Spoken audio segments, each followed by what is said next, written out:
मित्रों, एक बार देवर्षि नारद भगवान श्री हरि के पास वैकुंठ में आते हैं और कहते हैं, हे प्रभु, मैं आज कलयुग में देख रहा हूँ कि पाप अपनी की सीमाएं समय से पहले ही बढ़ाता जा रहा है।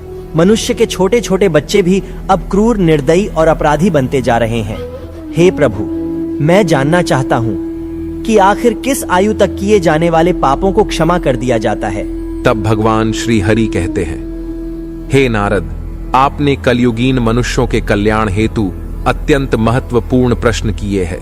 यह बात सत्य है कि किसी भी प्राणी के द्वारा किए जाने वाले अपराधों को उसकी एक निश्चित आयु तक स्वयं मृत्यु के देवता यमराज क्षमा करते हैं, और धर्मशास्त्रों के अनुसार जब तक प्राणी का शिशु नाबालिग होता है तब तक उसके अपराधों को क्षमा किया जा सकता है।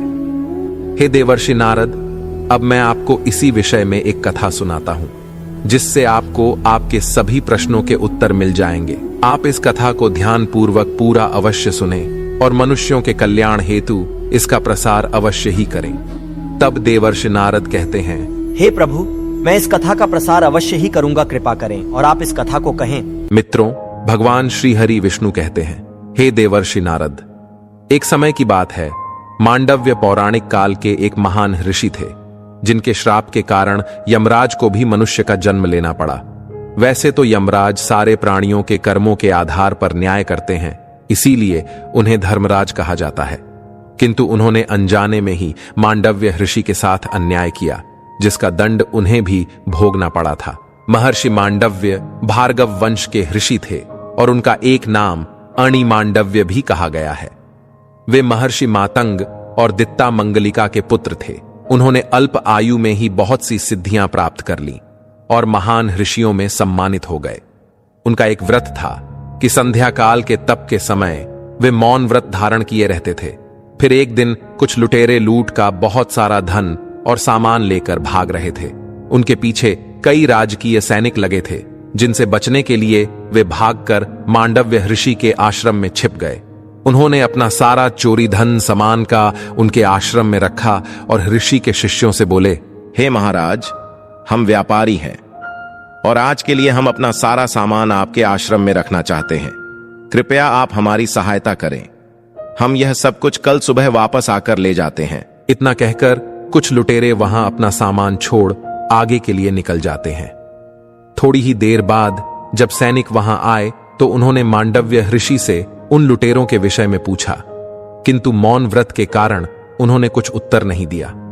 तभी जब सैनिक अंदर गए तो उन्हें लूट के सामान के साथ साथ कुछ लुटेरे भी मिल गए। उन्होंने समझा कि ये ऋषि भी इनके साथ मिले हुए हैं और कहा, अरे ओ ढोंगी साधु, तू तो खुद को बहुत महान समझता है और चोर लुटेरों को पनाह देता है। हमें तुम लोगों की कोई भी बात नहीं सुननी है। जो भी कहना है राज दरबार में कहो, तुम्हारा फैसला स्वयं महाराज करेंगे। इतना कहकर वे लुटेरों के साथ ऋषि को भी पकड़कर ले गए और राजा के सामने प्रस्तुत किया। मित्रों, भगवान श्री हरि विष्णु कहते हैं, हे देवर्षि नारद, राजा ने भी उनसे प्रश्न किया और कहा, हे साधु, बताओ तुम्हारा और इन चोरों के बीच क्या क्या संबंध है और ये लोग आपके आश्रम पर क्या कर रहे हैं? तब एक शिष्य ने बोला, महाराज, ये लोग व्यापारी है। ऐसा कहकर हमारे आश्रम में आज की रात गुजारने वाले थे और महर्षि मौन व्रत धारण किए हैं। तब राजा ने शिष्य की बात को अनसुना करते हुए फिर से साधु से पूछा, किंतु मौन व्रत होने के कारण मांडव्य ऋषि कुछ नहीं बोले। राजा ने इसे उनकी स्वीकृति समझा और सभी लुटेरों के साथ उन्हें भी सूली पर चढ़ाने का आदेश दे दिया। सूली पर चढ़ाने से अन्य लुटेरे तो क्षण भर में ही मर गए, किंतु मांडव्य ऋषि अपने तप के बल पर कई दिनों तक बिना खाए पिए जीवित रहे। शूल के अग्रभाग को अणि कहते हैं और तभी से वे अणि मांडव्य नाम से भी प्रसिद्ध हुए। जब राजा को इस चमत्कार के बारे में पता चला तो वे स्वयं नंगे पांव महर्षि के पास आए और उन्हें सूली पर से उतारा। फिर उन्होंने महर्षि से बारंबार क्षमा मांगी। मांडव्य ऋषि ने यह सोचकर उसे क्षमा कर दिया कि राजा ने तो परिस्थितियों के अनुसार न्याय किया है, और वे चुपचाप वहां से चले गए। वे चले तो गए, किंतु एक बात उन्हें खाए जा रही थी कि उन्होंने कभी कोई पाप नहीं किया, फिर भी किस कारण उन्हें ऐसा दंड भोगना पड़ा। इसका कारण जानने के लिए वे अपने तपोबल से यमपुरी में जा पहुंचे, जहां यमराज ने उनका स्वागत किया।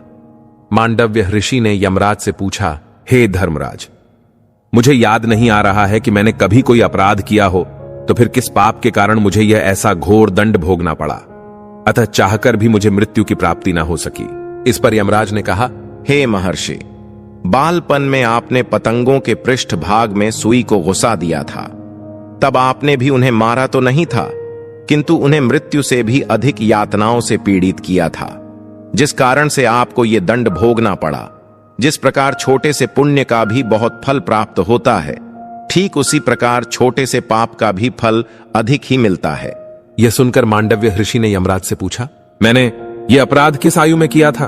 तब यमराज ने उन्हें बताया कि उन्होंने ये कार्य 12 वर्ष की आयु में किया था। इस पर मांडव्य अत्यंत क्रोधित हो यमराज से बोले, हे धर्मराज, शास्त्रों के अनुसार मनुष्य द्वारा 12 वर्ष तक किए कार्य को अपराध की श्रेणी में नहीं रखा जा सकता, क्योंकि उस आयु में उन्हें पाप पुण्य का ज्ञान नहीं होता।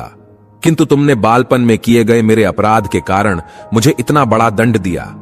इसीलिए हे धर्मराज, अपने तपोबल के आधार पर मैं आपको श्राप देता हूं कि तुम मनुष्य योनि में शूद्र वर्ण में एक दासी के गर्भ से जन्मोगे। तब यमराज ने उनसे बहुत प्रार्थना की, तो उन्होंने उन्हें बताया कि अगले जन्म में वे सारे संसार में प्रसिद्ध होंगे। उसके अतिरिक्त मांडव्य ऋषि ने इस मर्यादा को युगों के अनुसार कम होने का बताया है। मित्रों, भगवान श्री हरि विष्णु कहते हैं, हे नारद, जिस तरह से कलयुग का अंतिम काल निकट आएगा, तब मनुष्य की आयु मात्र 20 वर्ष की ही होगी, और 2 साल से अधिक आयु के बालकों को भी उनके द्वारा किए जाने वाले पापों की सजाएं भुगतनी पड़ेगी। इसी मांडव्य ऋषि के श्राप के कारण ही धर्मराज द्वापर में महर्षि वेद व्यास की कृपा से अंबा की दासी पारिश्रमी के गर्भ से विदुर के रूप में जन्मे। वे अपने काल के महान राजनीतिज्ञ और हस्तिनापुर के महामंत्री बने। मित्रों, भगवान श्री हरि विष्णु कहते हैं, हे देवर्षि नारद, आपके दूसरे प्रश्न के अनुसार आज के समय में मात्र 5 वर्ष तक की आयु के बालक ही अपराधों के लिए क्षमा करने योग्य है। अगर किसी बालक की आयु 5 वर्ष से अधिक है तो वह भी अपराधों का दोषी पाया जाता है, और भविष्य में जैसे जैसे मनुष्य की आयु घटती जाएगी, ठीक वैसे ही उनके अपराधों और गुनाहों में तथा बुद्धि में वृद्धि होगी। हे नारद, अब मैंने आपके सभी प्रश्नों के उत्तर दिए हैं। तब देवर्षि नारद बोले, धन्य है प्रभु, आप और आपकी लीला। तो मित्रों, आशा करते हैं आपको यह कथा और जानकारी अवश्य ही पसंद आई होगी। तो वीडियो को लाइक करें और चैनल को सब्सक्राइब करें। साथ ही कमेंट में जय श्री कृष्ण अवश्य लिखें। आप सभी का धन्यवाद।